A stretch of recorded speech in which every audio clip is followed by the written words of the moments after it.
আসসালামু আলাইকুম everyone. I hope আপনারা অনেক ভালো আছেন। এতিম ছেলের ভালোবাসা পার্ট 4 এর পরে কিছু কথা বলবো, দয়া করে সবাই পুরোটা শুনে যাবেন। তো চলেন বেশি কথা না বলে শুরু করা যাক। আমি সবাই বসতেই কে যেন কলিং বেল বাজালো। আশরাফ স্যার উঠে যেতে লাগলো। আমি ওনাকে বাধা দিয়ে বললাম, আমি খুলে দিচ্ছি। দরজা খুলেই দেখি এ তো সেই অহংকারী মেয়েটা দাঁড়িয়ে আছে। আমাকে দেখে বলল, ওই তুই আমার বাসায় কি করিস? আমি বললাম, এটা আপনার বাসা হবে কেন? আমি তো আশরাফ স্যারের বাসায়। মেয়েটা বলল, উনি আমার বাবা, সামনে থেকে সর, না হলে কানের নিচে দুটা লাগাবো। কি ডেঞ্জারাস মেয়ে, না সরে দাঁড়ালে সত্যি মেরে দিবে। কি দরকার এমনি এমনি থাপ্পড় খাওয়া? এজন্য তাড়াতাড়ি সরে দাঁড়ালাম।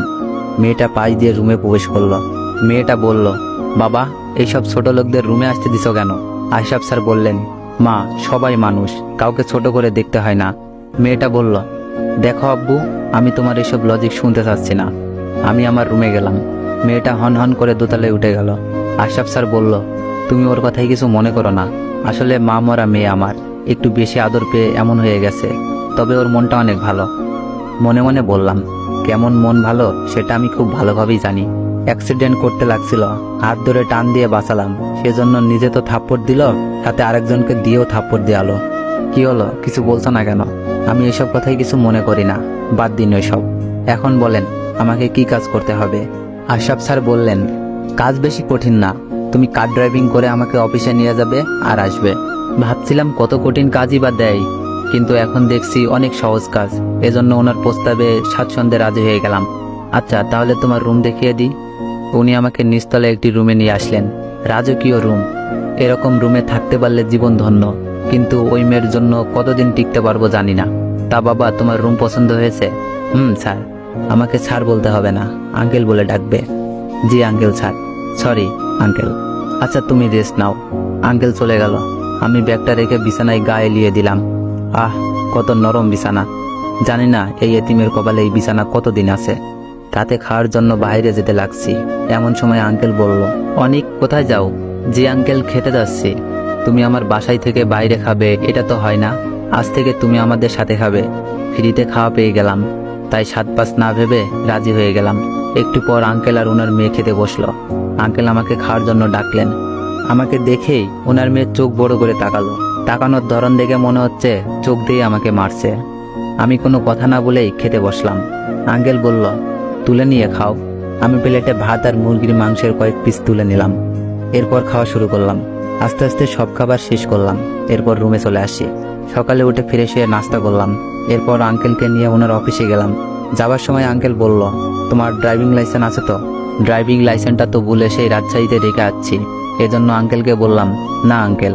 আচ্ছা আমি আজকের ভেতরেই সব ব্যবস্থা করে দিব। বড়লোক মানুষের বড়লোকই কারবার। আমার তাড়াতাড়ি ড্রাইভিং লাইসেন্সটা পেলেই হলো। আঙ্কেল বলল, আশেপাশেই থাকো, আমি একটাই বাসায় যাব। আমি আশেপাশে হাঁটতে লাগলাম।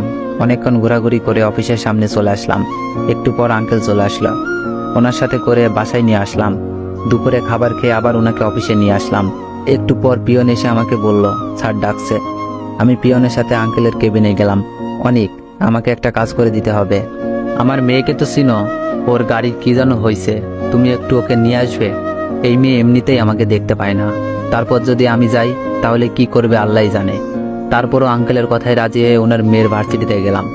আমাকে BMW গাড়ি থেকে নামতে দেখে আশেপাশের মেয়েগুলো তাকিয়ে আছে। হয়তো ভাবছে কত বড় লোক ছেলেটা, কিন্তু তারা জানে না আমি একজন এতিম, শুধুমাত্র এই গাড়ির ড্রাইভার। আমার এত কিছু না ভাবলেও চলবে। এখন স্যারের মেয়েকে খুঁজে পেলেই বাঁচি। হাঁটতে হাঁটতে সারা ক্যাম্পাস খুঁজে ফেললাম, তাও ওনার মেয়েকে পেলাম না। অবশেষে ক্লান্ত হয়ে গাড়ির কাছে চলে আসলাম। গাড়ির ভেতর থেকে পানির বোতলটা বের করে কিছুটা পানি খেয়ে আবার আশেপাশে চোখ বুলালাম। হ্যাঁ, অবশেষে তাকে পেয়েছি, কিন্তু সাথে ওর আরো 5টা বান্ধবী আছে।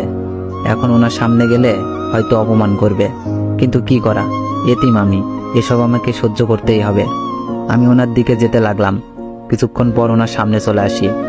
মেয়েটা বলল, ওই তুই আসছিস কেন? আব্বু কোথায়? আমি বললাম, আসলে আঙ্কেল কাজে বিজি, তাই উনি আমাকে পাঠিয়েছেন আপনাকে নিয়ে যাওয়ার জন্য। মেয়েটা আচমকা সবার সামনে আমাকে থাপ্পড় মেরে দিল। সবাই আমার দিকে তাকিয়ে আছে। হয়তো তারা ভাবছে আমি হয়তো মেয়েটাকে প্রপোজ করছি, এজন্য থাপ্পড় দিছে, কিন্তু কেউ আসল ঘটনা জানলো না। আমি গালে হাত দিয়ে বললাম, আমাকে মারলেন কেন? মেয়েটা বলল, চাকরের বাচ্চা চাকর, তুই কোন সাহসে আমার আব্বুকে আঙ্কেল বললি? এরপর থেকে কোনো সময় যদি এসব শুনছি তাহলে তোর কপালে ভয়ানক দুঃখ আছে। আর আমাকে সবসময় ম্যাডাম বলে ডাকবি। জি ম্যাডাম। ওই গাড়ির চাবি দে আর আমার সাথে আয়। আমি ম্যাডামকে চাবি দিয়ে দিলাম। ম্যাডামের এক বান্ধবী বলল, আখি তুই শুধু শুধু ছেলেটাকে মারলি। ম্যাডাম বলল, তোর যদি এতই মায়া লাগে তাহলে আমার বাড়ির চাকরকে বিয়ে করে নে। ম্যাডামের এই কথা শুনে ওর বাকি বান্ধবীরা হাসতে লাগলো। মেয়েটা বলল, ভাবছিলাম তোদের মধ্যে মনুষ্যত্ব আছে, এখন দেখছি তাও নেই। তোদের মতো জানোয়ার রূপী বান্ধবী থাকার চেয়ে না থাকা ভালো। এই বলে মেয়েটা চলে গেল। আজকে আমার বাবা মা থাকলে এই কথার জবাব দিতে পারতাম, কিন্তু ভাগ্যে আমার এসব কি আছে। আখি ম্যাডাম একটা গাড়ি দেখিয়ে বলল, ওটা আমার গাড়ি। ভার্সিটির গেট পেরিয়ে কিছু দূর গেলেই একটা গ্যারেজ পাবি, ওখান থেকে এটা ঠিক করে তারপর বাসায় আসবি। আর হ্যাঁ, চুরি করে আবার নিয়ে যাস না, কারণ তোদের মতো ফকিন্নিদের বিশ্বাস নেই। আমি একজন লোক ঠিক করে গাড়িটা ঠেলতে ঠেলতে গ্যারেজে নিয়ে আসলাম। গাড়ি ঠিক করতে অনেকক্ষণ লেগে গেল, ততক্ষণ রাত হয়ে গেছে। গাড়ি নিয়ে সোজা আঙ্কেলের অফিসে গেলাম। অফিসে দারোয়ান বলল, স্যার একটু আগেই বের হয়েছে। আমি কথা না বাড়িয়ে বাসায় চলে আসি। কলিং বেল চাপ দিলাম। আখি ম্যাডাম দরজা খুলে দিয়ে আমাকে বলল, যাক ছোট লোকের বাচ্চাটা পালায়নি। আমি বললাম, স্যার কি এসেছে?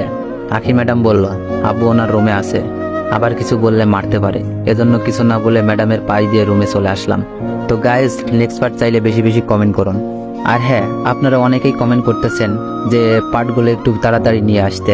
আসলে ভাই, ফ্যামিলি প্রবলেমের কারণে দিনে একটা ভিডিও আপলোড দিতে পারতেছি। এর জন্য আপনাদের কাছে আমি অনেক দুঃখিত। সবাই আমাকে একটু ক্ষমার দৃষ্টিতে দেখবেন। আর হ্যাঁ, কেউ কেউ জিজ্ঞেস করতেছেন রিয়েল ভয়েস কার, রিয়েল আইডি কোনটা। তো তোমাদের বলতেছি, এই এমআর দীপু হোসেন এটাই রিয়েল আইডি, আর এইটা আমার ভয়েস। আশা করি বুঝে গেছেন। আর যারা যারা চান গল্পটি ইউটিউবে আপলোড করা হোক, তারা আমার টিকটক আইডির বায়োতে আমার ইউটিউব আইডির লিঙ্ক দেওয়া আছে। আর না হলে এমআর দীপু হোসেন লিখে সার্চ দিলেই আমার ইউটিউব আইডি পেয়ে যাবেন। তো তাড়াতাড়ি গিয়ে সাবস্ক্রাইব করে আসুন।